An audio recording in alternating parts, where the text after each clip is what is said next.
네, 맛있는 테마 현대증권 김진욱 주임입니다. 주임님 안녕하세요. 네, 안녕하세요. 네, 맛있는 이야기, 강력한 이야기 들려주고 계시는데요. 그동안 추천해 주셨던 종목 중에 저는 기억에 남는 게 아스트가 사실 올해의 종목, 나의 종목이다 이렇게 얘기해 주셨잖아요. 네, 연말에인가요? 연초인가요? 그때 한번 추천해 주셨는데 이후에 수익률이 좋았고요. 최근에 좀 조정받다가 오늘 또 리포트 효과로 강세더라고요. 네.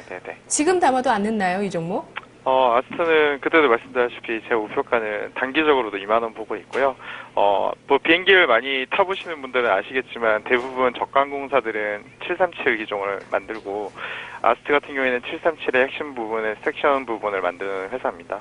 저가항공사들이 비행기 수요가 늘어나고 앞으로 중국이나 인도 같은 인구 대국들의 경제가 발전할수록 아스트 같은 기업들을 그리고 진입장벽이 높은 항공산업들은 밸류에이션을 높게 가져갈 예정인데 아스트 같은 경우는 한국항공우주랑 유일하게 두 개가 상장돼 있는 기업이기 때문에 멀티플이 앞으로도 계속 올라갈 것이라 생각됩니다. 어제 같은 주가 폭락은 좀 매수 찬스로 여기셔서 매수하셔도 좋을 것 같고요.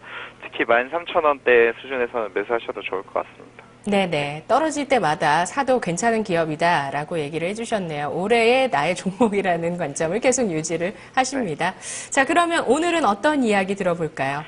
오늘은 좀 매크로 변수 그리고 시장 환경이 조금 바뀌고 있다는 게 제 생각이라서 안정적이고 앞으로 이익을 꾸준히 가져오면서 릴레이팅 될 수 있는 종목을 찾았는데 그중에 탑픽이 하이닉스 그리고 반도체 섹터입니다. 3월 FOMC 회의 이후에 안전자산 선호 현상이 되게 강해지고 있는데요. 미국 주가 그리고 유럽 주가가 전 세계에서 아웃퍼폼하면서 강세를 좀 보여주고 있습니다. 특히 달러 인덱스 같은 경우에는 11년 만에 처음으로 100을 돌파를 했는데요. 이는 워낙 약세로 이어질 수 있고 한국의 수출 기업, 수출이 잘 되고 있는 부분 같은 경우에는 좀 강점을 보여줄 수 있을 것으로 생각되고 있습니다. 비수기에도 뛰어난 실적과 건전한 재무 안전성을 가진 기업이 뭐 있냐 보면 특히 수출 기업 중에는 반도체 섹터가 강할 거고요. 그 중에는 대표 종목인 하이닉스가 수혜를 좀 볼 것으로 생각하고 있는데요. 좀 산업적인 측면을 더 자세히 바라다 보면 부정적인 면도 주가에 작용을 하고 있습니다.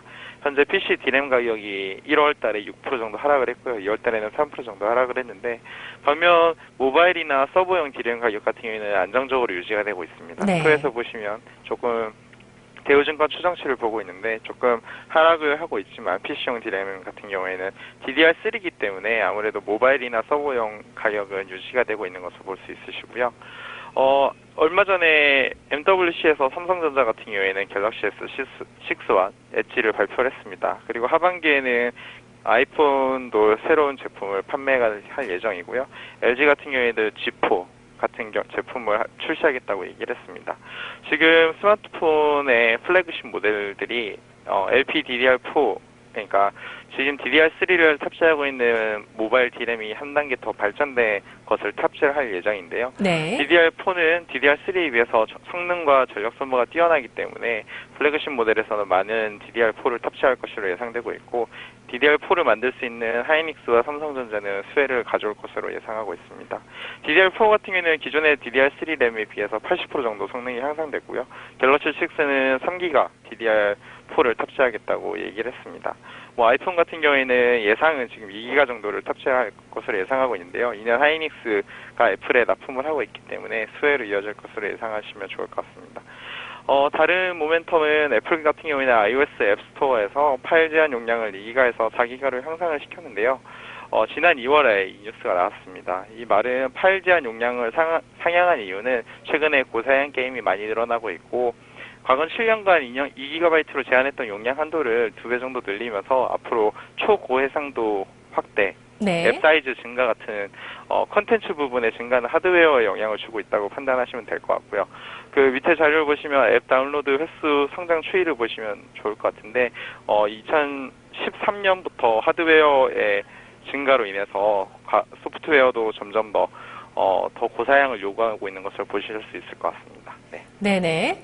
자, 2014년 6월에 비해서 그 2년 전 대비해서 애플 앱스토어 다운로드 수가 2배 더 늘었네요. 2배 이상 늘었네요. 네, 그 메모리 관점에서, 그러니까 이렇게 고성능의 게임을 담을 수 있고 어플을 많이 다운받을 수 있는 휴대폰을 만들기 위해서 메모리를 늘리고 있다라는 그 추세에 대해서도 얘기를 해주셨는데 그게 직접적으로 관련된 게 DDR4 반도체가 메모리를 담당하는 건가요? 제가 너무 무시하죠?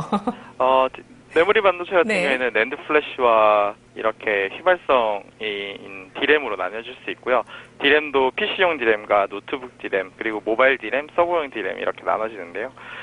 일단 이번에 DDR4가 탑재되는 모바일 D램 같은 경우에는 하이닉스와 삼성전자가 제일 낮은 나노 세대로 만들 수 있어서 미세 공정이 될수록 더 많은 용량을 탑재한 반도체를 만들 수 있다고 이해하시면 좋을 것 같습니다.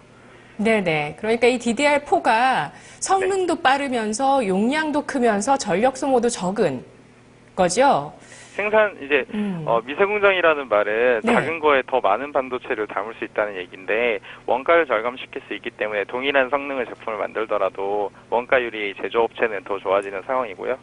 밑에 나가서 제가 추가적으로 공정에 대해서 조금 네. 더 설명을 드리겠습니다. 이거 다 봤던 건데 저도 사실은 관심 분야가 아니다 보니까 계속 까먹어요. 다시 한번 확인하게 되고 복습하게 됩니다. 네네. 자, 그 SK 하이닉스 네. 그 PC D램 가격이 하락하고 있다는 점이 주가에 진짜 영향을 주고 있나요? 이건 또 앞으로 어떻게 봐야 될지 리스크에 대해서 얘기를 해주시죠.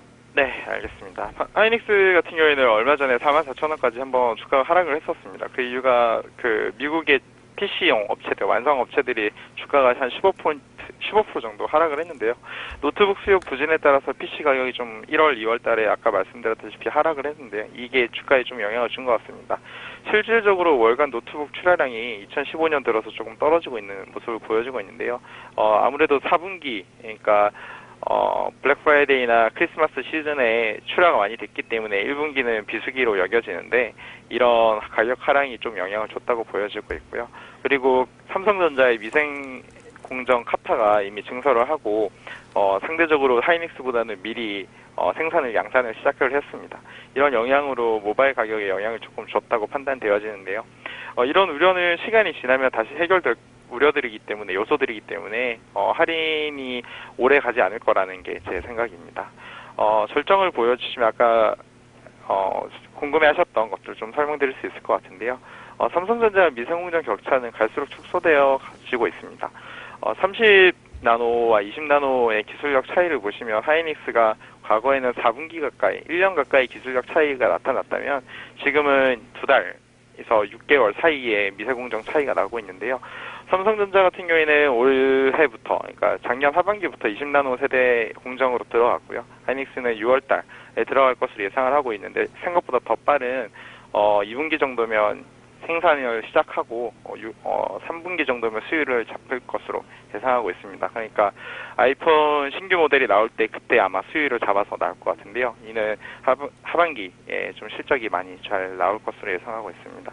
네. 예상보다 빠른 DDR4 양산은 2분기에 개시될 예정인데, 그림을 보시면 그 전에 방금 그림을 보시면 삼성전자와 하이닉스를 제외한 마이크론이나 엘피다 같은 후발 업체들은 20나노 생산에 상당히 어려움을 겪고 있고요. 수율이 잡히지 않아서 오히려 하반기로 간다면 한국 반도체 업체들의 모바일 D램 시장을 점유율이 지금 이미 충분히 높은 상태인데 아마 80%가 넘을 것으로 생각하고 있습니다. 네. 삼성전자와 하이닉스가 점점 이 미세공정 기술력 격차가 후발 업체들과의 진입장벽을 만들어주고 있고, 이 진입장벽을 모바일 D램 가격 안정화에 이어지면서 실적도 안정되고 하반기에 주가가 릴레이팅 되는 구간이 되지 않을까 싶고요. 네. 예상보다 빠른 DDR4 양산은 2분기에 개시될 예정인데, 본래 예상에는 가이던스는 3분기에 될 거라고 예상을 하고 있지만 2분기에도 개시될 예정입니다. 그래서 삼성전자와 하반기 하이닉스의 수율을 보시면 이렇게 하이닉스가 급격하게 좀 빨리 따라잡는 걸 보실 수 있고요. 이런 사실들을 토대로 결말을 내보면 SK 하이닉스 같은 경우에는 네. 1분기에 1.6조, 그러니까 사실 1분기는 반도체 업체들이 비수기 영역이었는데 1분기에도 실적이 안정적으로 나올 것으로 예상하고 있습니다. 지금 영업이익률이 20% 후반대, 30% 초반까지 나오고 있는 상황이고, 이런 뛰어난 실적을 통해서 순수 반도체 업체 중에서는 가장 낮은 주가로 거래가 되고 있습니다. 앞에도 말씀드렸다시피 반도체 가격 하락이라든지 PC 출하량 감소 등 우려에 대한 부분은 이미 주가에 충분히 반영되었다고 생각하고 있고요. 이익 안정성이 확정이 되고 난 다음에 이런 불안감이 해소가 되고 나오고 실적이 꾸준하게 예상대로 나온다면 다시 릴레이팅 구간에 접어들지 않을까 생각하고 있습니다. 네, 현재 주가 48,000원, 어제 종가 수준입니다. 보합권인데요. 그러면 지금 매수를 해도 되나요? 어느 정도 선까지 수익을 생각하시죠? 하이닉스 같은 경우에는 주가가 박스권에 좀 갇혀 있습니다. 5만 원대에서 4만 5천 원에서 박스권 왔다 갔다 하고 있는데요. 저는 앞에도 말씀드렸다시피 대형주 그리고 수출주 그리고 안정적인 이익을 가져오는 기업들이 릴레이팅을 예상하고 있기 때문에 지금 주가는 박스권 중간 부분이라 생각하고 좀 포트폴리오에 반도체 섹터가 없다면 삼성전자, 하이닉스를 담아주시길 권해드리고 싶은데요.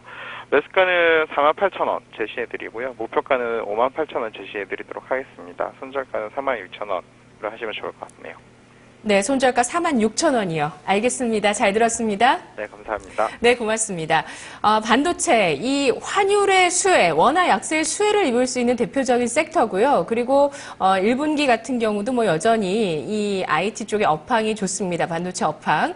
PC DRAM 가격이 조금 주춤하긴 하지만 이 업황 긍정적이고요. 또 특히나 전략적인 스마트폰 각사에서 지금 채용하고 있는 LPDDR4 양산이 2분기부터 개시되면서 2분기 실적에 대한 기대도 가질 수 있을 것 같습니다. SK 하이닉스에 숨겨져 있는 테마 1분기 실적 기대감과 저평가였습니다.